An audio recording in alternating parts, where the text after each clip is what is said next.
12 लाख तक की कमाई पर कोई टैक्स नहीं देना होगा। फाइनली मिडिल क्लास के लिए बजट आया। सच कहे तो ये अप्रत्याशित था और इसके साथ साथ न्यू टैक्स रिजीम के टैक्स स्लैब भी बदले गए। 0 से 4 लाख तक नील टैक्स, 4 से 8 लाख तक 5%, 8 से 12 लाख तक की कमाई पर 10%, 12 से 16 लाख पर 15%, 16 से 20 लाख पर 20%, 20 से 24 लाख पर 25% और 24 से ऊपर 30%। आप सोचेंगे कि 4 से 8 और 8 से 12 पर 5 और 10% का तो टैक्स है, तो फिर ये 12 लाख तक वालों के लिए नो टैक्स कैसे हुआ? वो ऐसे कि पहले जो 7 लाख तक वालों को रिबेट मिलता था ना 87A के तहत, उसका दायरा बढ़ा दिया गया है। और अगर इसमें आप 75,000 का स्टैंडर्ड डिडक्शन ले लें तो 12,75,000 तक की कमाई पर कोई टैक्स नहीं है। लेकिन यहाँ पर एक कंडीशन है, ये बदलाव सिर्फ नए टैक्स रिजीम के तहत हुआ है, पुराने नहीं। और याद रखें कि सालाना 12 लाख रुपए तक की इनकम पर टैक्स में छूट उन्हीं लोगों को मिलेगी जिनकी आय सिर्फ सैलरी से होगी, उनकी कमाई से होगी। अगर वो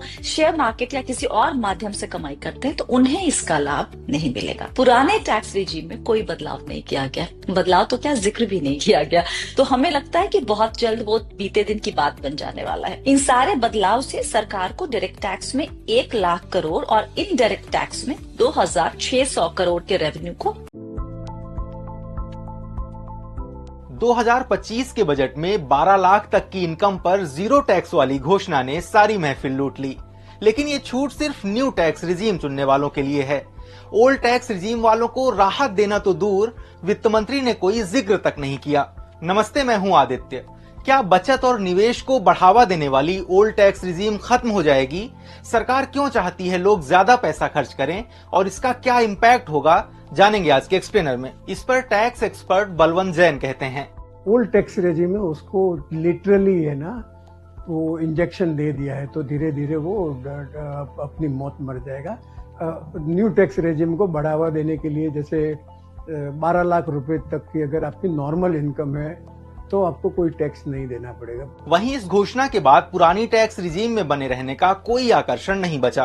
senior business journalist Shishir Sinha के मुताबिक आप अगले सप्ताह जब न्यू टैक्स कोड जो है वो आने वाला है, उसमें इस बात की भी गुंजाइश है, इस बात की भी संभावना है कि ये जो पुरानी टैक्स व्यवस्था है इसको पूरी तरह से खत्म करने के लिए एक समय सीमा भी दे दी जाए।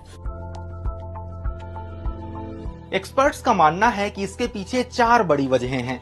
पहला, ओल्ड टैक्स रिजीम बेहद कॉम्प्लेक्स है। इससे टैक्स पेयर्स के लिए टैक्स भरना काफी मुश्किल और बोझिल है।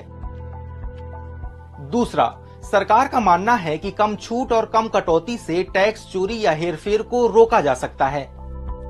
तीसरा, न्यू टैक्स रिजीम में नियम कानून कम है। इसमें मिलने वाली आसान सुविधाओं